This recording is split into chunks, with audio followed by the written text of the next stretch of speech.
Kasus ini membuka pertanyaan mendasar tentang celah hukum yang memungkinkan tanah bersertifikat dapat diklaim oleh pihak lain tanpa izin pemiliknya. Jika SPH yang muncul tahun 2022 bisa menjadi dasar bagi perusahaan untuk merebut tanah yang sudah bersertifikat sejak 2010, maka kepercayaan masyarakat terhadap hukum pertanahan semakin terancam. Jika korporasi bisa membangun infrastruktur tanpa bernegosiasi dengan pemilik lahan, maka regulasi pertanahan jelas berada dalam krisis besar.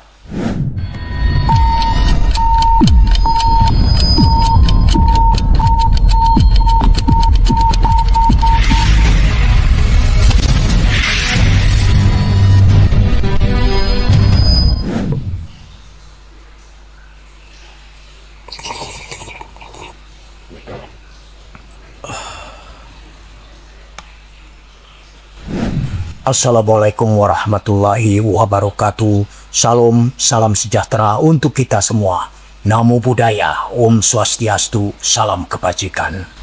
Konflik kepemilikan lahan di wilayah Keramasan, Kecamatan Kertapati, Kota Palembang kembali menguji sistem hukum agraria Indonesia. Sejumlah pemilik tanah termasuk Henry dan Edi Santana Putra mendapati bahwa tanah mereka telah beralih tangan tanpa sepengetahuan mereka, bahkan telah ditimbun dengan limbah batu bara oleh PT Royal Tama Mulia Kencana atau RMK. Henry yang memiliki 38 hektar tanah dengan 19 sertifikat hak milik atau SHM sejak 2010 terkejut saat mengetahui bahwa lahannya telah diklaim oleh pihak lain berdasarkan surat pengakuan hak SPH yang baru muncul tahun 2022. Ya, memang kita tadinya disuruh investasi ya, kita investasi di sini. Jadi dan dulunya adalah sertifikat hak milik, ya. Tapi sekarang ini sudah dibalikan ke sertifikat ke SHGB ya. Sertifikat hak milik tahun berapa itu Pak? Boleh diceritakan? 2010. Hah? 2010? 90? Tahunnya mungkin harus 2010 ya, 2010. Sertifikat adjudikasi Pak? Sertifikat hak guna bangunan ya. Enggak, maksud saya awalnya sebelum di HGB sertifikat hak milik dari 19 sertifikat menjadi 3 sertifikatnya. Oh, punya Pak Henry ada 19 sertifikat, ya. Kemudian diajukan untuk HGB jadi 3 sertifikat ya, gitu. Dijadiin satu jadi 3 hektar. Jadi 3 sertifikat. 3 sertifikat. Berapa luasnya Pak? Kurang lebih 35 hektar ya. Sekarang kondisi lahannya pengajuan HGB-nya tahun berapa Pak? 2017 ya. Mungkin 2018. Oh, baru Pak ya. Sekarang kondisi lahannya gimana Pak? Ya inilah. Sedih kita. Ya. Ditimbun Pak ya. Pak Hendy, jadi tindakan apa yang akan Bapak lakukan karena hak tanah Bapak digunakan oleh kan saya sekarang baru melihat dengan jelas ya. Tadi juga ada orang BPN untuk melihat semua bahwa ini tidak ada tumpang tindih. Maka itu nanti kita akan menyurati ke PT RMK bagaimana ini perselesaiannya. Ya. Ini kan kalau udah kondisi gini kan namanya udah pengerusakan mungkin Pak ya. Ya. Itu apa ada langkah hukum kira-kira? Ya, tentu bagian legal saya nanti akan mengurus ini semua, mempelajari dan untuk mengurus di sini ya. Oke. Ya. Sementara itu, mantan wali kota Palembang, Edi Santana Putra juga menghadapi masalah serupa. Tanah keluarganya seluas 40 hektar dialihkan tanpa persetujuan, meskipun kepemilikannya telah tercatat sejak lama. Aman buat kita. Aman punya kita. Oh iya, kita aman. Oh. Tidak ada tumpang tindih sebenarnya. Oh, tapi bukan maksudnya ini tanah ini tanah kita juga kan? Iya, ini itu. Ya, bukan maksudnya dalam pengertian aman kan di sertifikatnya. Iya. Tapi dia menimbun gitu. Ya, dia menimbun di lokasi kita. Menimbun di lokasi kita. Dengan cara kan SPH. Oh, pengajuan SPH. Ya, SPH. SPH itu Pak tulis tangan sebagian. Dia berani bang. Ada jual beli bang. Ada jual beli PT juga, ada kebenaran. SPH. Ini udah jelas nih. Mana benar ya sebenarnya? Betul, betul. PT juga. Iya, Jadi yang kita harusnya validasi. koordinasi Nanti PT itu ke kedua belah PPN pihak dulu. pemerintah tanpa dilalui pemerintah jual beli itu. PPN nantinya. Itu yang jadi masalah notaris. Di sininya. Ah, Ini yang atas nama PT itu kan Ya, ya? atas PT, ini PT, sama yang ini PT, ya. yang ini PT, Iya, betul, betul. yang 2 hektar. Ya, jadi 3 surat. 3 surat, satu Ini ini ketinggalan kayaknya ya. di bawah. Karena belum ada PBB-nya waktu itu. Tapi NIB udah ada. Iya. NIB-nya sudah ada di ini di sertifikat udah ada NIB. Iya, Ini tapi data. belum diuruskan ya. Belum divalidasi lagi aja. Nah, punya Pak Henry sampai mana sini ya? 1, 2, 3. Hah? 1, Satu, 2, 3. 3. Ke seberang. Ke belakang, ke belakang. Ke belakang. Nah, ini kita. Di sini, deretan ini. Nah, Boleh. Dilihat suratnya nanti Om Deddy. ya, ya. Pak Edi, Kita minta mau sedikit komentar Pak Edi? Sedikit masalah bomba ini. Pak Edi, ini kunjungan ke sini ini kan kaitan dengan katanya Pak Edi juga punya lahan di sini. Saya keluarga besar saya punya lahan 40 hektar. Nah, ini sudah diambil oleh PT dan kamu 50 meter. Yang ini Kagum Group 30 hektar. Sudah dipakai, dirusak ini 200 sampai 250. Sekarang proses hukumnya bagaimana Pak? Kita belum sampai. Belum, Ini saya somasi. Melalui kuasa hukum kita somasi. Kita kejelasan kenapa kok ini dirusak karena kami. Pak, infonya Pak Sertifikat ini. infonya ditimbun pakai Limbah ya? limbah. Ya, infonya begitu. Ini tanah dari mana? Timbunan limbah batu bara. Boleh aja kita alih fungsi, tapi ada proses. Ini Ada belum- keputusan dari kementerian? Ya barangkali ya setidaknya dari kota. Dulu lah. Iya, iya. Pak Edi, katanya juga Alih perusahaan fungsi. ini memiliki 3 surat. Itu bagaimana? Sementara Pak Edi sendiri memiliki hak sertifikat resmi. Saya nggak tahu surat yang jual beli ini siapa. Gitu. Saya masih selesai. Nah, kami pegang keluarga besar saya sertifikat hak milik. Ada 20 surat. Nah, sementara yang ini hanya sertifikat hak guna bangunan. Jadi sudah melalui proses 2 kali. Ada sertifikat SHM terus dijadikan HGB. Nah itu karena kan pegang surat banyak kan. Ini 600, saya ini 500, jadi 1,1 kilo kami berdua. Ditambah Pak Levi dan kawan-kawan. Jadi perseteruan antar perusahaan ini seperti RMK sama Fortune di atas tanahnya Pak Edi gitu. Iya, itu aneh ya. lucu ini. Tapi Pak Edi belum menempuh langkah hukum ya. Belum kita somasi. Somasi baru. Itu juga hukum. Baru sampai somasi. Komentar kuasa hukumnya Pak Edi, gimana Pak? Pak Fahmi. Kita di tanggal 5 Mei 2025 diundang oleh Pihak RMK. Hotman Paris Surabaya karena beliau ditunjuk sebagai kuasa hukum dari PT RMK. Iya, iya. Atas dasar surat undangan itu, maka kita komitmen untuk datang di tanggal 24 ya. 24 kita datang ke kantor itu sesuai dengan undangan. Betul, betul. Begitu kita datang ke kantor, justru mereka yang mengundang itu tidak berada di tempat. Waduh. Ya, Pak Edi dengan saya merasa dilecehkan dan direndahkan. Mereka yang mengundang dengan waktu dan tempat gitu, tapi mereka justru tidak ada di tempat. Tidak berada di tempat. Kemudian salah satu namanya Rio Iskandar itu menghubungi saya. Maka saya tegas mengatakan bahwa saudara hubungan dengan saya apa? Saudara bukan kuasa dan saya tidak akan melayani saudara. Ya, karena itu kami 40 menit dari situ langsung menuju ke pemberi kuasa dalam hal ini PT RMK. Di Wisma RMK.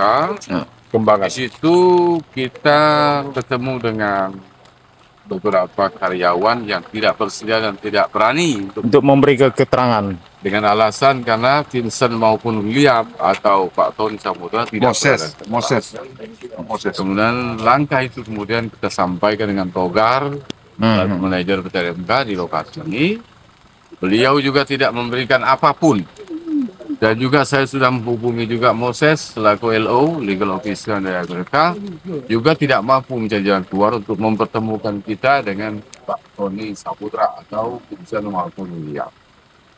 Dasar yang sudah kami lakukan itu kemudian besoknya kami langsung membuat somasi langsung ke Pak Tony Saputra, Direkturnya ke Vincent maupun Pak William. Sampai dengan hari ini mereka tidak berani untuk menanggapi, menjawab ataupun membalas surat kita. Iya. Artinya kami ada indikasi hal-hal yang menurut hukum analisis kita ada yang dilakukan. Dalam hal ini tanah keluarga Pak Edi Sandra Putra, keluarga besarnya itu yang pertama sudah dilakukan pengurusan. Jadi kita bukan soal batas wilayah, tapi kita bicarakan fakta dan objek tanah yang sekarang ini terlihat di depan kita dirusak, ya, robot, dirusak dan dikuasai. Nah, informasi terakhir kita mendapatkan dari beberapa orang yang mungkin masih diverifikasi bahwa mereka membeli didasarkan surat pengakuan hak yang terindikasi di tahun 2022.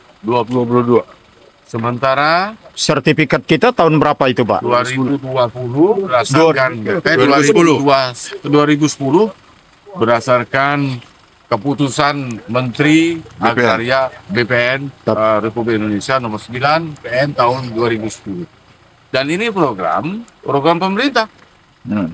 Seluas lebih kurang dalam surat itu 9.331 hektar. Dalam program Kementerian PPSL Agraria. Artinya secara yuridis itu dapat dipertanggungjawabkan. Dan itu intinya. Jadi ngulang tadi, pihak pengundang dalam hal ini kuasa yang ditunjuk oleh PT RMK itu sama sekali tidak mau ketemu, tidak mau menemui. Tidak berada di tempat. Ya artinya tidak mau menemui, kan sesuai jadwal itu sebetulnya. Akhirnya kami menangkap hal keadaan seperti itu.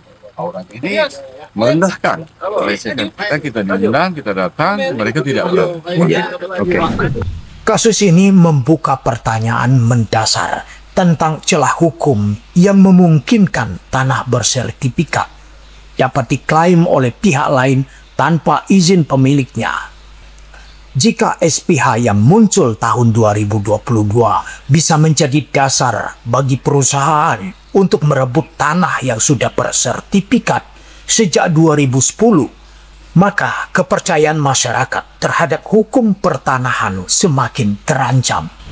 Salah satu inti masalah dalam kasus ini adalah penggunaan SPH sebagai dasar transaksi yang diduga dilakukan tanpa sepengetahuan atau persetujuan pemilik tanah.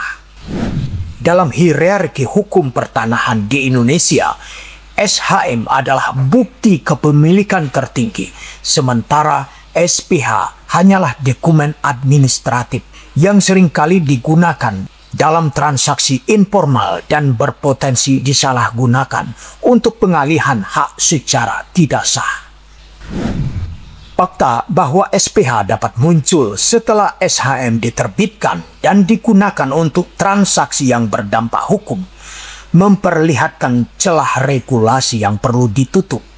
Negara harus menjamin bahwa hak atas tanah tidak dapat dikaburkan atau dikesampingkan oleh dokumen administratif. Terlebih dalam kasus di mana pemilik tanah tidak pernah mengakui keberadaan SPH tersebut. Dalam konflik ini, pihak perusahaan tidak menunjukkan itikat baik untuk menyelesaikan persoalan secara transparan. Ketidakhadiran kuasa hukum PT RMK saat pertemuan yang telah mereka jadwalkan sendiri, serta ketidaksediaan direksi memberikan penjelasan, memperlihatkan sikap yang sulit dibenarkan. Jika perusahaan merasa memiliki dasar hukum yang kuat dalam kepemilikan lahan, Mengapa mereka tidak bersedia menjelaskan status hukum tanah yang mereka klaim? Lebih jauh, kasus ini juga menunjukkan potensi penyalahgunaan kekuasaan korporasi dalam proyek ekspansi bisnis. Sebuah jalan yang dulu disebut Jalan Jepang, kemudian ada program pembangunan jalan yang sebelumnya masuk dalam program Tentara Manunggal Membangun Desa atau TMMD, kini seolah menjadi milik eksklusif pihak RMK, membatasi akses masyarakat dan memperluas area tanpa koordinasi dengan pemilik lahan yang sah. Edi Santana menyebut bahwa perusahaan mengambil tanahnya selebar 4,5 meter sepanjang 1,6 kilometer tanpa izin. Suatu tindakan yang dalam perspektif hukum dapat dikategorikan sebagai penguasaan tanah secara ilegal. Tolong diceritakan ulang, Pak, terkait ini historisnya sebagai jalan negara, kemudian jalan ini memang sudah ada dari dulu. Ya. Jalan Jepang. Iya, ya. Nah, Terus? kalau dalam waktu alih kekuasaan, ya kan, Indonesia merdeka, semua aset kan diserahkan ke Republik ya. Betul. Nah, ini jadi punya negara. Punya negara. Lebarnya kira-kira 5-6 meter. Ada pertanyaannya, ya mungkin boleh-boleh saja. Tapi bagaimana proses izinnya? Apakah ini Pinjam pakai atau memang sewa, sudah dikuasai atau disewa? atau beli dengan negara? Nah, ini harus Harus ada kejelasan. harus ada kejelasan. Pak Edi kan dulu termasuk pelaku sejarah karena wali kota Ya, dulu Pak Edi. saya Jadi, pernah bangun di situ jalan. Terus ada masuk TMMD, ya? Ya AMD, TMMD, Karya Bakti. AMD, TMMD kan. Ini termasuk TMMD juga pada saat itu, Pak? Enggak? Nah, Enggak ya? Sebelah sana. Sebelah sana ya? Yang pribadi tadi, Batas itu tadi. Tapi artinya terusan jalan ini ada jalan Jepang ini sampai ke stasiun Kota Mandiri. ya, Kota Mandiri. Kota Mandiri. Jalan ini, tanah ini milik negara. Nah, sekarang jadi jalan khusus. Pak, semenjak dijadikan jalan khusus ini, masyarakat kan di situ ada portal tuh Pak, ada petugas keamanan. Masih boleh nggak sama?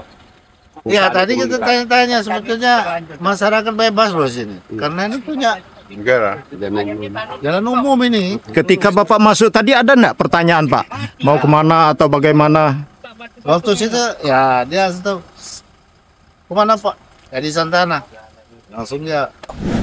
Jika korporasi bisa membangun infrastruktur tanpa bernegosiasi dengan pemilik lahan, maka regulasi pertanahan jelas berada dalam krisis besar.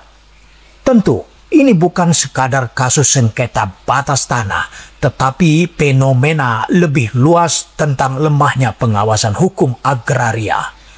Bagaimana sistem hukum Indonesia memungkinkan pengalihan kepemilikan tanah secara sepihak, sementara pemilik sah harus berjuang melalui jalur hukum yang panjang dan melelahkan.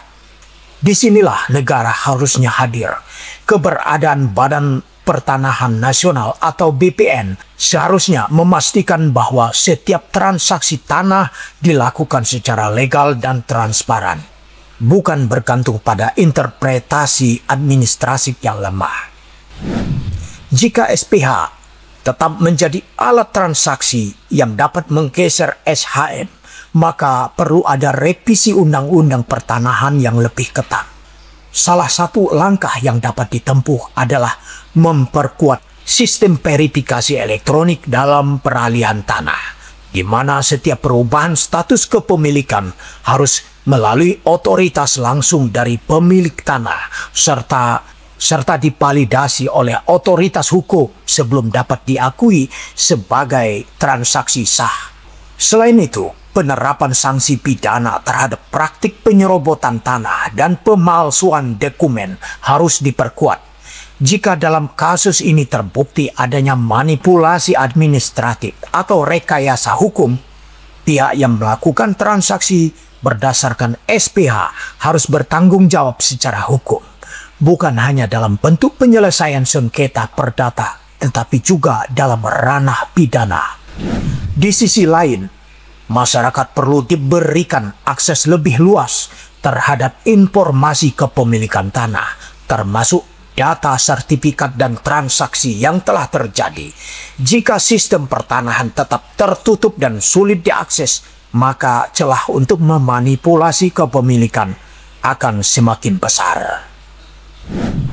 Pada akhirnya, kasus di Keramasan ini menjadi gambaran suram tentang bagaimana sistem hukum bisa diabaikan oleh kepentingan korporasi, sementara pemilik tanah yang sah harus berjuang sendiri mencari keadilan.